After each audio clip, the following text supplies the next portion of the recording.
مين اللي قال ان البسكويت السريع ما بيبقاش شكله شيك؟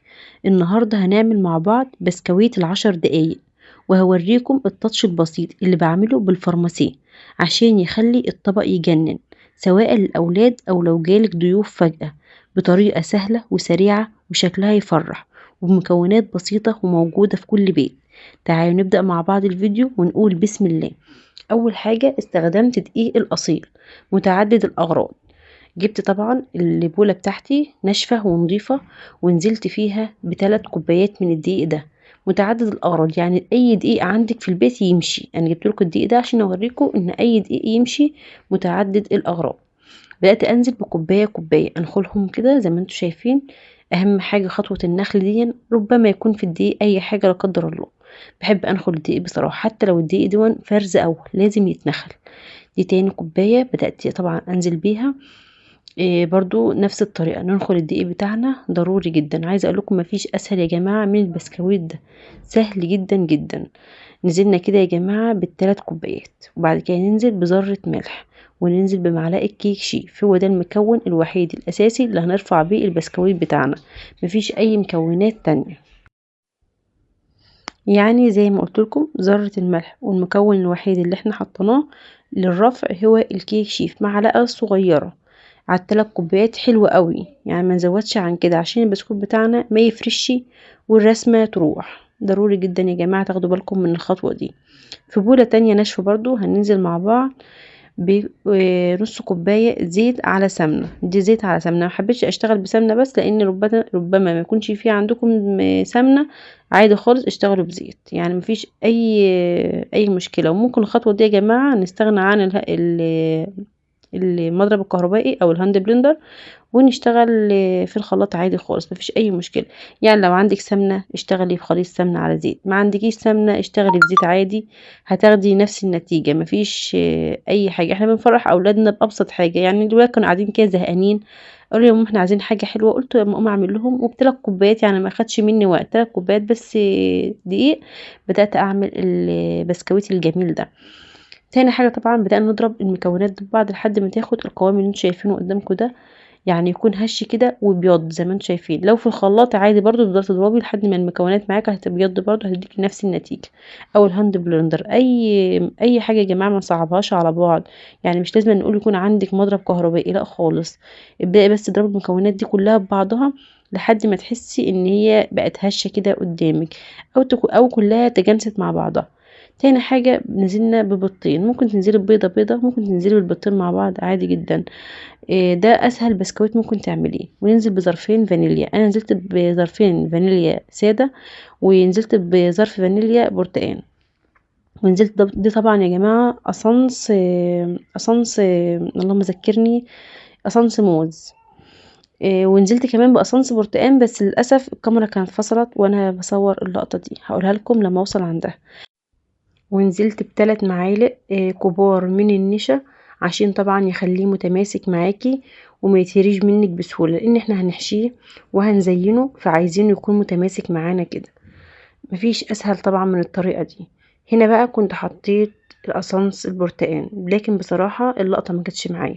ممكن تجيب اسانس برتقان بدون لون، وممكن تجيب اسانس برتقان بلون. انا كنت جايباه بلون عشان كنت عايزة البسكويت بتاعي اصفر وجميل كده. بصراحة انا كنت هعمل بسكويت اصفر بس، لكن وانا بعمله لقيت الاولاد بيقولوا لي طالما تعملنا بسكويت لازم تعملي لنا بسكويت بالشوكولاتة. فقلت لهم ما قلتش ليه من الاول، علشان طبعا كنت اقسم العجينة قبل ما احط عليها اسانس البرتقان، بس قلت مش مهم، احنا كده كده احنا اللي هناكله. زي ما انتم شايفين بدأت احط طبعا ال3 كوبايات دي بتوعي بالتدريج. وفي الخطوة دي يا جماعة احنا مش عايزين نعجن، لان البسكويت او اي معجنات عموما، بسكويت كحك اي معجنات بدفور، ما بنعجنش، احنا بنلم العجينة بس، بنلمها فقط عشان خاطر طبعا ما تعضمش معانا. احنا عايزين ناكل بسكويت مش عايزين ناكل عيش. فاحنا في الخطوه دي يعني بنقوم جايين لمين العجينه كده بطراطيف صوابعنا. حتى لو انتم ملاحظين انا مش عايزه احط كف ايدي، حتى العجينه نطورت معايا، قلت لا لازم بقى ايه اشمر ايدي واعجنها كويس. فصلت الكاميرا في الجزئيه دي عشان خاطر طبعا ما ينفعش ان احنا نكون مشمرين ايدينا واحنا مشغلين الكاميرا. فزي ما قلت لكم ان اولادي قالوا لي احنا عايزينه بالشوكولاته، انا كنت حطيت عليه بصراحه اصنص البرتقال. ففي الحاله دي ما رضيتش برضه ان انا ازعلهم، بدأت أجيب 3 معالق كاكاو خام وانزل عليهم، وبرضه حطيت على الجزئية التاني 3 معالق من الدقيق عشان خاطر يبقى العجينة متماسكة زي بعضيها زي ما انتم شايفين. وبعدين حطيت حوالي معلقة كده زيت عشان خاطر اسلك بيها ايدي وانا بعجن اللي هي بالشوكولاتة. عايزة اقول لكم يا جماعة، لو انتوا هتعملوا بالشوكولاتة من الاساس بلاش خالص تحطوا قصنص برتقان عليها، ممكن تقسموها قبل ما تقسموا العجينة قبل ما تحطوا قصنص البرتقان، وبعد كده تحطوا قصنص البرتقان على الكمية اللي هتعملوها بالبرتقان، والكمية اللي تعملوها بالشوكولاتة يبقى كفاية عليها بس ذرة فانيليا. بدأنا بقى نكور البسكويت بتاعنا، نعجن فيه يعني طول ما هو في ايدك كده تفضلي تفري فيها او تلينيها عشان ما تشقاش معاكي، تختبريها بصبعك، لو لقيتيها بالشقه تفضلي برضو تلينيها كده بايدك زي ما تكوني بتليني حته ملبن. ونكورها بقى الحجم اللي انت عايزاه. انا يعني الحجم ده كان تقريبا 20 او 15 جرام في الحدود دي. بدأت ان انا بقى اعمله، وللاسف برضو الشديد وانا جايه اعمل يعني اشكله، ما لقيتش البصمه بتاعت الكحك بتاعتي، بس اتصرفت. الجيش قال لك اتصرف. لقيت عندي المصفى دي كنت بصفي بيها اصلا بطاطس، بس هي مهاش يعني فيها زيوت ولا حاجه، كانت مغسوله كويس. بقيت اعمل بيها الاشكال. وعايزه اقول لكم بعد ما خلصت خالص البسكويت، بعدها يعني بدقايق كده بفتح الدرج لقيت قدامي البصمه. بتحصل طبعا الحركه دي معانا كلنا، اللي بيحصل مع الحركه دي يعني يقول لي ان حاجه تكون قدامك وانت محتاجاها، وبعد كده يعني تسهى عنها كده وتكوني مش محتاجاها تلاقيها.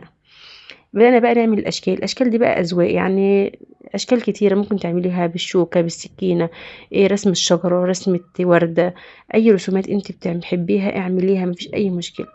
وبدأنا طبعا نسيح الشوكولاتة الكاكاو والشوكولاتة البيضاء، بدأنا احنا نسيحهم في الميكروويف عادي خالص. ما عندكيش ميكروويف سيحيهم على بخار مية، جيبي حلة وحطي عليها مصفى وحطي الطبق فوق المصفى وغطيه، بجد هيسيح برضو وهديكي نفس النتيجة، كلها نتيجة واحدة. هنا بقى فترة يعني خطوة التسوية. قلت بقى في الخطوة دي لازم بدل ما نحط الشوكولاتة كلها مع بعض وما نعرفش ان هي استوت ولا لا، لان طبعا لونها غامق مش هتبين لنا ان هي احمرت ولا لا. بدأنا نحط معاها كام واحدة كده من اللي هي البرتقان عشان نعرف ان هي استوت.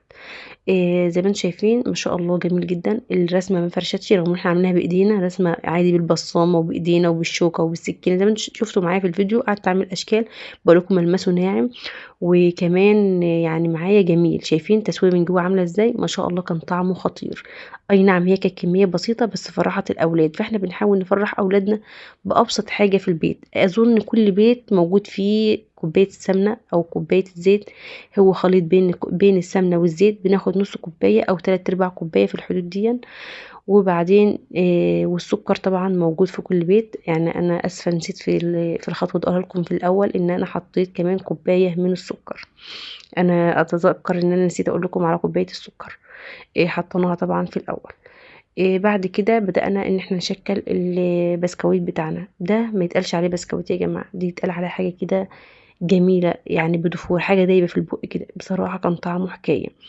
بدأت ألزق كل بسكوتين في بعض بالشوكولاتة الكاكاو. ممكن تلزقه، ولزقت برضو بالشوكولاتة البيضاء، ممكن تلزقه بمربى، لكن أنا بصراحة بحس إن المربى بتطري الحاجة، فده أنا قلت لأ ألزق بالشوكولاتة عادي مفيش أي مشكلة. بدأت ألزق بالشوكولاتة اللي معانا، أو نوتيلا، أي حاجة عندك في البيت بتلزقي بيها مفيش أي مشكلة. وبعدين طبعا نزين بالفرماسيه، مفيش أي حاجة. عايز تزيني بقى بشوكولاته كوكيز، اي حاجه عندك شكلي بيها عادي، بشويه جوز الهند، بشويه سوداني مجروش، اي حاجه يا جماعه والله ما هتقول لا. اللي اولادك بيحبوه. انا بصراحه كان عندي فرماسيه، يعني انا ما اشتريتش حاجه، الحاجات دي كانت عندي في البيت. بواقي طبعا كانت عندي، كنت بعمل حاجات قبل كده. احنا كنا عارفين احنا كنا في رمضان وبنعمل حاجات لاولادنا طبعا عشان العيد زي ما انتم شايفين كده. كنت برضو بزين بشوكولاته كوكيز. إيه ف فأي حاجة عندك هتقضي الغرض، يعني جوز الهند، سوداني، أي حاجة عندك اعملي بيها. وممكن كمان ياكلوه كده هيبقى جميل بالشاي. ما شاء الله يعني 3 كوبايات ادوني طبق محترم، العيال اتبسطوا بيه جدا. ما شاء الله فرحهم، حتى يعني فضلوا يقولوا اعملنا على طول منه. قلت لهم ان شاء الله بس الواحد يفوق كده، ان كنت طالعه من دور برد عظمي كان وجعني، ربنا يعافيني ويعافي كل مريض يا رب، اللهم امين يا رب العالمين. ما تنسونيش يا جماعه بدعوه حلوه من قلبكم. ولو عجبكم الفيديو ما تنسوش تدعموا القناه بلايك واشتراك، وقولوا لي رايكم في الكومنتات. ولو كمان عايزين اي وصفات ممكن تكتبها لي وباذن الله اعملها معاكم. الله على الجمال بجد، الطبق بيتكلم عن نفسه. اشوفكم على خير في فيديو جديد. كنت معكم آية، مع السلامة.